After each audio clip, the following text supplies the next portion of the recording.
지난번에 살짝 세종시 얘기를 들려주셨어요. 앞으로 서울의 범위가 커진다면 경기도, 그 다음에 이제 충청권 이렇게까지 커질 수가 있는 거예요? 그렇죠. 물론 이제 충청도 다라는 건 아니고요. 네. 당진부터 홍성 정도? 이제 모르시는 분들을 위해 말씀드리면 충청남도의 서북쪽. 네. 그쪽 지역은 빠르게 지금 서울 지역에 편입되고 있는 보입니다. 네. 방금 말씀하신 세종시는 약간 다르게 움직일, 다른 별도의 중심권을 형성할 것 같다. 라고 예측을 하고 있죠. 오늘 대세청에 대한 네. 얘기를 집중적으로 해주겠다 이렇게 말씀하셨어요. 대세청이라고 그러면은 대전, 세종, 예. 청주 이렇게 됩니까? 그렇죠. 이제 흔히 중부권 메가시티라고 말씀 많이 하시죠. 다들 이제 중부권 메가시티라고 그러면 충청남도와 남도 또는 북도 또는 충청도만 이런 생각을 하시는데 네. 그 범위가 조금 더 넓어집니다. 제가 생각하는 범위는. 실제로 답사를 하다 보면 대전하고 청주가 일단 중심이 될 거고요. 남도와 북도의 대표 주자들이. 그리고 여기서 더 나아가서 전라북도의 군산, 익산 일부도 포함되는. 이게 대전이 있고 계룡, 논산이 있고 네. 그다음에 바로 익산이거든요. 네. 충청권 광역철도라는 걸 만들 거예요. 네. 이게 어쩌면 지금 경상북도, 김천까지도 연장될 가능성이 있습니다. 그래서 지금 대세청을 중심으로 전라북도와 경상북도 일부를 포괄하는 형태까지 대세청 메가시티가 만들어질 것으로 예측이 된다. 저 충남을 대표하는 대전과 네, 충북을 대표하는 청주가 그렇죠. 주도할 것이다. 이렇게 보시는 거죠? 그렇죠. 네. 이게 설명을 드리자면 충청도라는 게 지금은 약간 충청북도 위주로 정치가 되어 있는 게 네. 충주와 청주가 충청도잖아요. 네. 근데 옛날에는 충청남도 하면 중심은 홍성하고 공주도 있었어요. 그래서 한때는 홍공도라고도 불렀습니다. 또 공홍도로 부르기도 하고 예. 뭐 여러 가지로 왔다 갔다 하다가 어쩌다 보니까 지금 다 충북만 네. 대표를 해버려서 네. 약간 충남 쪽에 불만들이 많아요. 네. 충청도는 가시고 우린 따로 만들겠다라고. 그 정도로 충청북도와 남도가 좀 사이가 안 좋은 게 있어서 그래서 대전이 충청도의 대표다 그러면은 충북, 청주는 특히 좀 약간 껄끄러워하는 게 있죠. 근데 어쨌든 대세청이라고 묶으신 거는 대전은 그런 이유, 그렇죠. 청주는 그런 이유, 그렇죠. 세종은 별동부대 이렇게 되는 거예요. 세종은 그 자체가 이제 국가적인 목적으로 만들어진 특수도시고 그리고 청주하고 대전에 성격을 반반씩 이어받았습니다. 무슨 말씀이냐면 여러분이 세종 가시면 주로 국가적인 일을 뭔가 처리하러 네. 신도시에 가실 거예요. 근데 원래 세종이란 거는 그 남쪽은 거의 약간 빈당에 가까운 농촌지대였고 중심은 좀 더 북쪽에 있었습니다. 네. 조치원이라고 알죠. 예. 그것도 지금 세종에 들어있어요. 원래는 거기가 중심인데 네. 그 조치원은 사실은 청주권이에요. 어떤 의미에서. 네. 그래서 얽혀 있습니다. 그 세종이 접착제 역할을 해서 대전과 청주를 이어줄 것으로 예상이 되는 거죠. 그러면 세 도시 이야기를 차례대로 한번 그렇죠. 나눠볼게요. 대전은 어떤 곳이죠? 원래 대전은 정말은 아무것도 없는 도시였죠. 그렇죠. 원래 공주가 그 대전 역할을 하고 있었고 네. 다 가지고 있다가 네. 공주군 때 대전리 정도의 수준이 아 진짜요? 대전리였습니다. 근데 지금 그렇게 변화했는데. 그게 이제 핵심적인 건데요. 네. 우선 대전역부터 옛날 충남도청까지 이제 대전 핵심이거든요. 그것이. 네. 그쵸. 그 땅을 전부 가졌던 사람이 공주 부자 김갑순이에요. 공주 부자가 가지고 있었어요. 이 땅 전체를. 그리고 유성온천 네. 거기도 김갑순이 가지고 있었고 그래요? 그러니까 공주 영역이 완전히. 그랬던 데가 이제 경부선을 이게 이제 철도를 여러분이 잘 모르시면은 뭔가 정치적 음모로 뭐 피하고 뭐 유림들이 반대하고 말씀을 하는데 그건 네. 아니고 네. 대단히 공학적으로 합니다. 제일 좋은 라인이 그쪽이었어요. 그래서 대전 지역에 깔았고 그때 김갑순 씨가 미래를 보고 자기 땅을 희사를 한 거죠. 어허. 주고 나머지 지역은 자기 발전되면 개발하는 더 올라가는 그렇죠.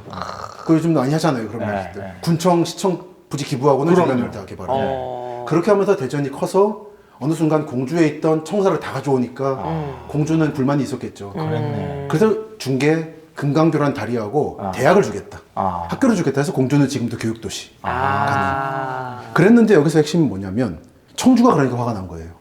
원래 이쪽에서 전통 중심은 청주고 옛날에 이게 뭐냐면은 옛날에는 이제 열차가 없으니까 육론 좀 힘듭니다. 그래서 백길로 많이 다녔어요. 네. 그럴 때 충주가 중요하고 한강 라인으로 그쵸. 금강 중요하고 그때 청주가 중요했는데 대전이 자기가 가져야 될 것을 가져갔다 생각하는 거예요.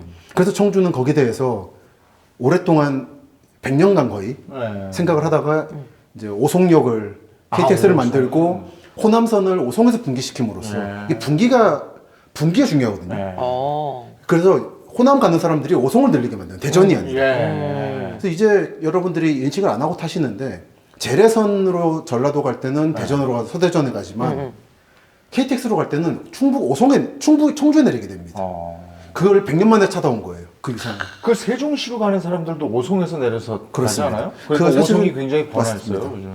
요즘 아주 번화하고 네. 그 좀 나중에 나오게 될 그중에 제약단지까지 나오게 되는 맞아요. 큰 흐름인데 네. 이거를 청주가 꿈꿨던 거죠. 아. 그리고 청주의 기본 목표는 세종의 KTX역이 만들어지는 걸 절대 반대한다. 아. 어. 거쳐가야 되니까. 거쳐가야 되는 거죠. 네, 직접 가면 여기 안 오지. 사실 지금 오송역이 참 재밌는 것이 저는 청주도 좋아합니다. 그러니까 오해하지 마시고 청주 분들은 여전히 오송역을 거의 이용하지 않아요.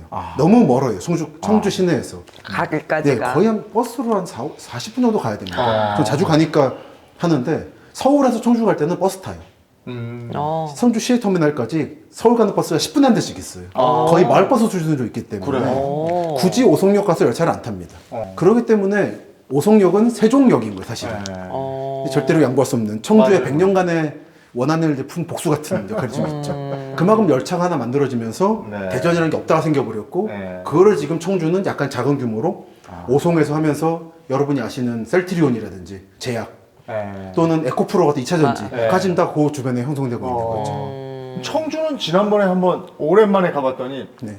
SK 하이닉스 공장이 그렇죠. 들어서가지고 엄청 맞습니다. 발전했어요. 거기가 무슨 청주 경제를 좌지우지하고 있죠. 그래서 그런 것 같더라고요. 예전에 섬유 유명했고 건설도 좀 있었는데 지금 청주 가서 이제 택시기사한테 물어보면 뭘로 먹고 사시냐? 저 SK가 우리 먹여 살리고 있다. 지금 인구 85만인데 네. 자력으로 100만 뚫을 거라고 생각하고 있습니다. 네. SK 하이닉스 힘이에요. 그거. 어. 그러면 이제 대전보다도 청주가 더 커지나? 그거는 아닌 것 같아요, 아직은. 대전은 대전대로 이 150만 규모가 있고 약간 꺾이긴 했지만 아, 근데 왜냐하면 네. 그 세종에 근무하시는 분들이 아. 세종은 기반 시설이 없어서 그렇습니다. 대전 쪽에 사시는 둔산 맞습니다. 이쪽에 사시는 분들이 맞습니다. 많아요. 유성구 이쪽으로 네. 대덕구도 좀 네. 뜨고 있고. 네. 근데 또 한편으로 대전에서 못 살거나 약간 안정된 시설을 원하는 분들은 또 세종 오시기도 하고 네. 약간 서로 주고받는 게 있어서 예. 세종을 어떻게 보냐면 대전광역시의 새로운 위성도시. 그런 것 같아요. 네. 서울이 있고 분당이 있는 것처럼 네. 그런 개념으로 생각하고 있습니다. 맞아요. 그리고 세종은 근데 그 공무원들이 출퇴근하시는 분들도 있어요. 맞습니다. 오송까지 금방이거든. 맞습니다. 그러면 어. 더 이상의 발전은 없는 거 아니에요? 거기서 살아야 되는데 왔다 갔다만 하니까? 근데 물론 이제 그게 세종역이 만들어지면 정말 그런데 오송에서 세종 그 정부청사 가는 게 좀 힘들거든요. 요즘 들어서 저 가기도 하고 얘기 듣는 바로는 정착률이 늘고는 있다고. 아 그래요? 근데 이제 세종이 이제 그 부분이 이제 문제긴 한데요. 공무원만 가지고 지금 도시를 키우려고 그러니까 한계가 봉착하는 네. 거예요. 네. 네. 그래서 요즘에 이제 세종연구원이라든지 이쪽 분들 얘기 들어보면 네. 자체적인 산업을 좀 만들고 싶다. 네. 그래서 다른 이제 자체 인력 인구 증가를 유발하고 싶다는 건데 네. 잘 안 됩니다. 세종이 대표하는 산업이라면 두 개가 있는데 하나는 단무지. 단무지? 예, 옛날 조치원이 단무지가 유명했어요. 아, 그랬어요? 어. 그 조치원 단무지 공장이 일제 때부터 있었고 네. 그거를 기반해 준 건 청주 쪽이고 네. 그리고 하나는 우유가 있습니다. 아, 남양유업이 세종에 있어요. 거기 있어요? 원래 공주에다가 세종 만들 때 땅이 부족하면서 가져왔거든요. 그때 와서 세종이 뜻밖의 우유의 도시입니다. 아, 그렇구나. 근데 그 정도밖에 없어서 조금 더 산업을 하고 싶다는 욕망들이 있어요. 그 대전, 청주, 세종 중에서 서울하고 거리가 가장 가까운 건 세종인가요? 청주죠. 청주. 청주인가요? 청주입니다. 그 버스로 길 안 막히면 1시간이면 갑니다. 오송에서는. 예. 그러니까 이제 오송과 청주를 약간 떨어뜨려 보시는 게 좋아요. 청주가 그래서 최근에 저 부동산 경기도 괜찮았죠? 맞습니다. 네. 지금 계속 괜찮고 예. 청주 가보면 특히 요즘에 북쪽 율량동이라든지 남쪽으로 해서 아파트 많이 짓고 있는데 그걸 충당할 만한 수요가 있습니다. 그리고 최근에 또 청주에 새로 만들고 있는 게 테크노폴리스. 아. 그 또 하나 있어서 그건 약간 이제 SK보다 좀 더 북쪽으로 공항 쪽으로 그게 만들어지고 나면 오창, 오송, 옥산하고 붙어서 아마 또 다른 권역이 형성될 것 같아요. 그러니까 청주는 미래 발전 가능성이 큰 도시입니다. 근데 참 오랜만에 이게 반가운 소식인 게 요즘에는 워낙에 또 지방 소멸에 대한 얘기도 많고 맞아요. 너무 지방 발전에 대한 맞습니다. 플랜이 없으니까 이렇게 또 대세청 이렇게 발전하고 있다는 얘기 들으니까 좋네요. 맞습니다. 그 잘 들여다보면 인구가 느는 도시들도 있어요. 물론 그게 이제 국가적 차원에서 만든 혁신 도시들 위주라 네. 그게 아닌 도시들은 사실은 인구가 빨려가는 상황이라서 안타깝지만 맞아요. 들어보셨을 컴팩트 시티라고 네. 네. 인구가 흩어져 있는 것보다 모아놔서 인프라를 여기다 집중시키자. 네. 그 미래 전략이라고 할 때 그런 게 지금 움직임이 보이고 있는 것 같아요. 네. 원주라든지 전주, 익산이라든지 이런 이제 대세청이라든지.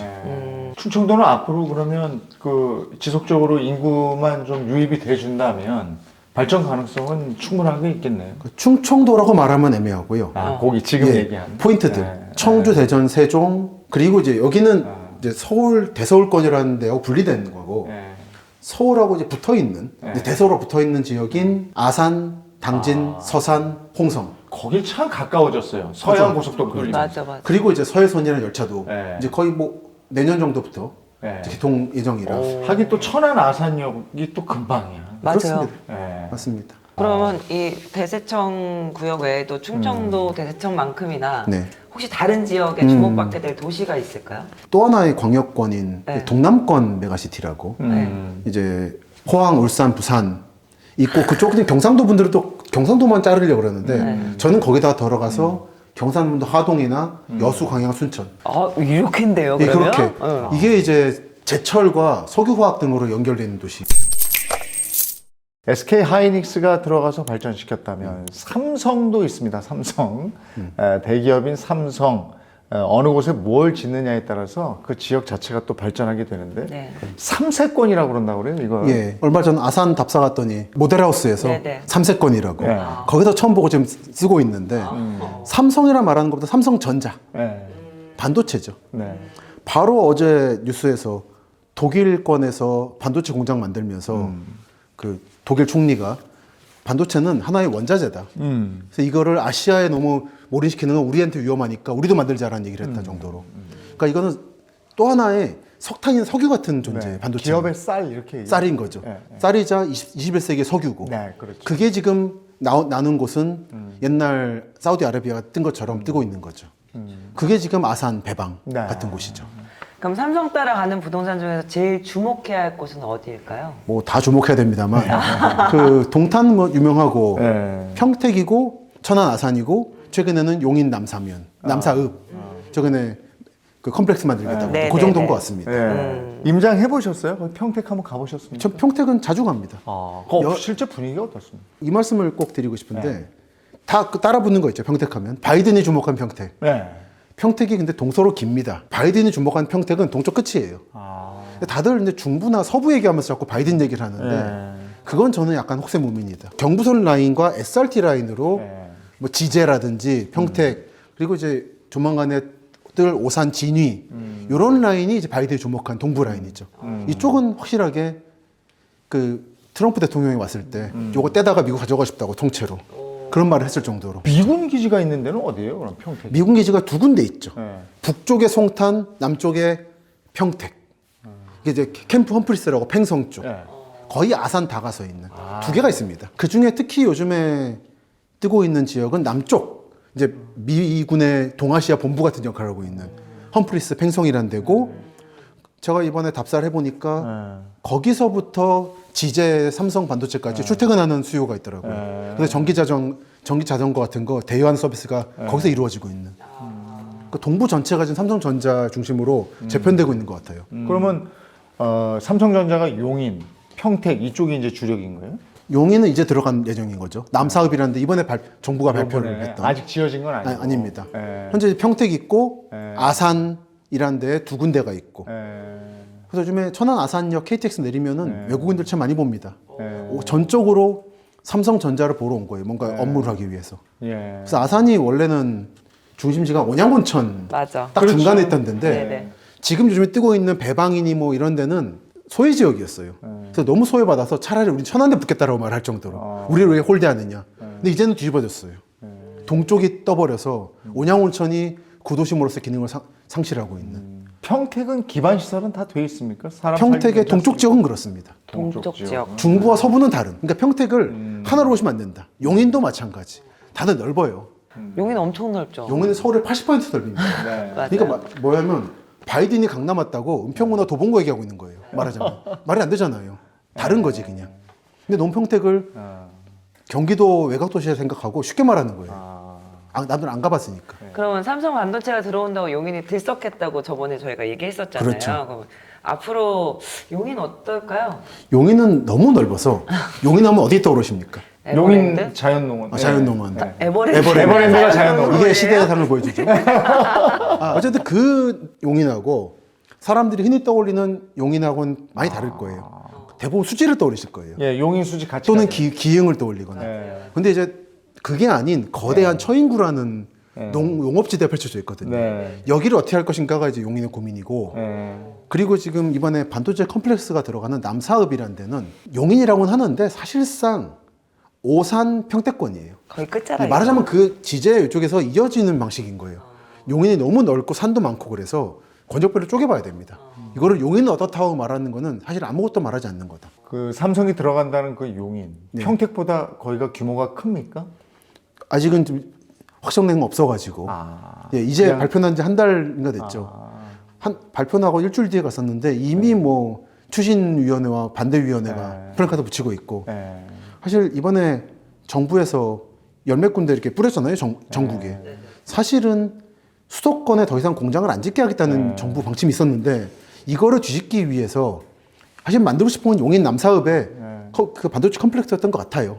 근데 그거를 수도권에 집중시키는 비난이 있으니까 다 뿌려준 것 같은데 사실은 안타까운 얘기지만 용인 남사읍은 확실히 될 건데 나머지 지역이 다 될 것인가는 그거는 좀 케이스 바이 케이스일 것 같다. 그럼 용인 요즘 반도체 관련해서 부동산 광고 많이 나오는데 네. 삼성과 가깝다 뭐 이런 얘기도 나오는데 그 직접 아직 가서 봐야 확정된 되는 건 거죠. 없는 거네. 그러니까 가까운 평택이 있고 전혀 아무것도 없는 저 광활한 농촌 평택도 있고 예. 저 어제 당진 갔다 올 때 서해안 고속도로에서 봤던 예. 항구 평택도 있고 전혀 관계가 없습니다 거의. 그럼 이런 정보를 잘 골라서 그렇습니다. 직접 가서 보고 와야 예, 되겠네요. 그렇습니다. 평택할 때 이제 사람들이 장난치는 게 두 가지인데 하나는 바이든이 주목한 평택 반도체 투자하면서 딴 얘기하는 거. 하나는 캠프 험프리스 들어왔으니까 새로운 기지촌이 탄생할 거다. 그 두 가지는 저는 기본적으로 걸러야 된다 생각해요. 광고만 듣고 하지 말고 예. 직접 얼마 가서 전에 확인하시는 게. 저 방미했을 때 우리 대통령이 테슬라 일론 머스크 맞습니다. 만났는데 거기서 그 한국에 뭘 공장 짓는다. 그건 라는 얘기가 어디다 있죠. 짓겠다니? 그 지금 평택 짓는 얘기인데 평택에. 근데 이제 일론 머스크 씨 얘기는 하도 왔다 갔다 해서 저는 좀 더 지켜봐야 되지 않겠나 생각이 있고 일각에는 포승이라는 데 짓겠다는 건데 예. 그거는 그걸 짓는다고 한다면 그거는 지금 말씀드린 평택 동쪽 라인하고 다른 라인인 거예요. 포승은 어떻게 봐야 되냐면 지난 시간 말씀드렸던 충청남도의 서북쪽 지역 이제 당진, 아산, 서산 이쪽 아산만 국가산업단지라고 있거든요. 그쪽에 들어가겠다는 얘기예요. 두 개는 다른 라인입니다.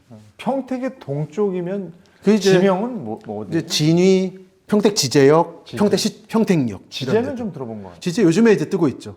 고덕 신도시하고 삼성전자가 들어오면서 뜨고 있는데 완전 동쪽 끝이에요. 이 중간에는 미군 부대 두 개가 끼어 있고 그리고 오성이라든지 청북이라든지 안 들어보셨을 것들이 있고 그쪽으로 이번에 이제 서해선 라인이 열차가 들어올 거고 서쪽으로는 완전히 사실 충청도라고 말해도 될 아산만 주변의 지역이 있는 거죠. 그게 포승 같은.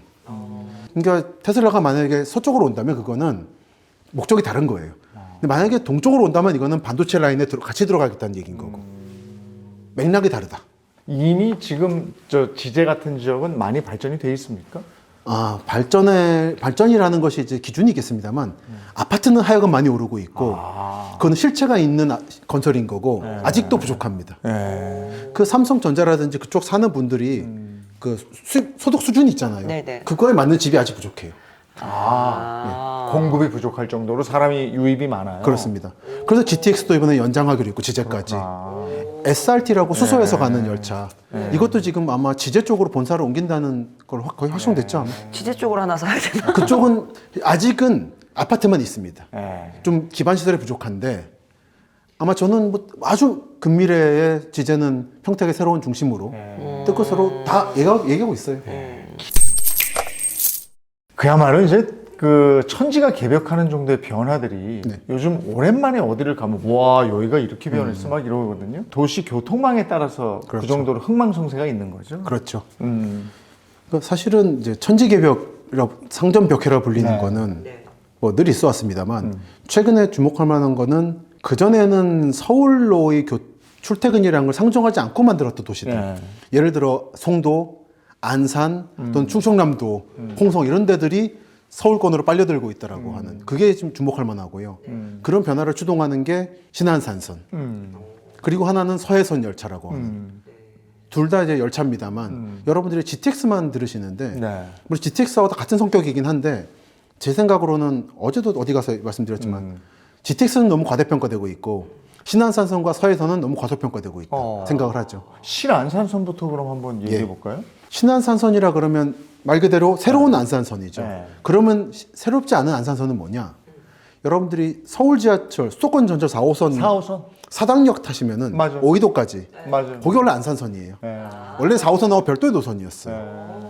그리고 코레일이 관리하던 국철이었는데 네. 그거를 이제 어느 순간 붙인 거죠. 4호선에. 그게 지금도 정식 명칭은 안산선입니다. 네. 그래서 새로운 안산선을 만드는 거예요. 그게 사실은 목적이 안산이라는 도시 성격 자체에서 유래됩니다. 안산은 원래 서울에 오지 말라고 만든 도시거든요.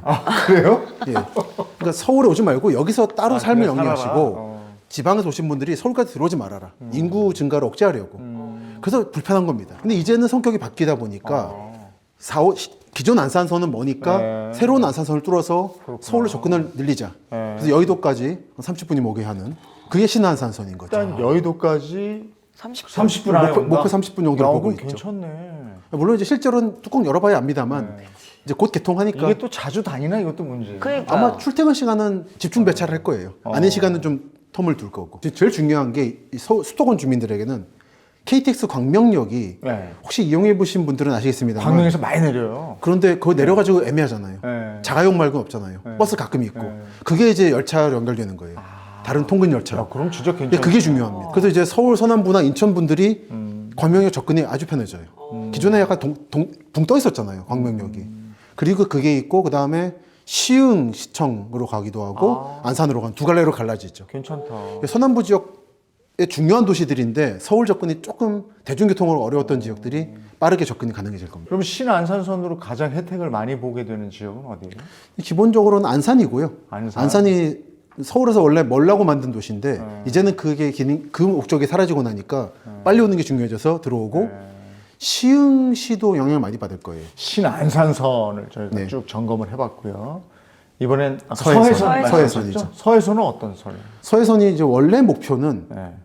제가 요즘 살고 있는 경기도 고향부터 네. 충청남도 홍성까지를 쭉 있는 서해선 라인 따라서 제법 가네. 꽤 갑니다. 네. 그리고 아마 장기적으로는 이게 아마도 호남선하고 연결이 돼서 아. 한국의 서해안 전체를 연결하는 라인이 되게 될 거예요. 이건 아직 예측 단계지만 서해선은 이제 가장 중요한 건 충청남도 도청 소재지인 홍성과 예산, 그리고 당진, 아산이 빠르게 서울권에 편입될 거라고. 전에는 거기가 저 갔을 때는 태안반도 쪽으로 가려면요. 진짜 한참 걸렸어. 길이 나빠가지고. 그렇습니다. 근데 서해안 고속도로가 뚫리면서 정말 금방 가요. 맞습니다. 뭐 당진 이런 데는 서해대교인가 그거 지나면 바로잖아요. 그렇습니다. 원래는 그 태안반도 큰 라인은 배로 다녔어요. 맞아요. 인천까지. 예. 육로는 하루 걸리는데 배로는 2시간이거든요. 예. 그래서 이제 여담이지만 화교들이 인천하고 당진이 친척이 많아요. 배로 왔다. 아. 그러다가 백길이 이제 끊기면서 오지가 됐다가 고속도로 뚫리면서 다시 좋아졌고 이제 서해선까지 뚫리면 비가 오나 눈이 오나 정시에 도착할 수 있는. 그러면 이게 되면 서해안선이 되면은 여기 홍성까지 얼마나 걸리는 거예요? 지금 결국은 이제 바뀐 노선은 언젠가 이제 경부선하고 만납니다.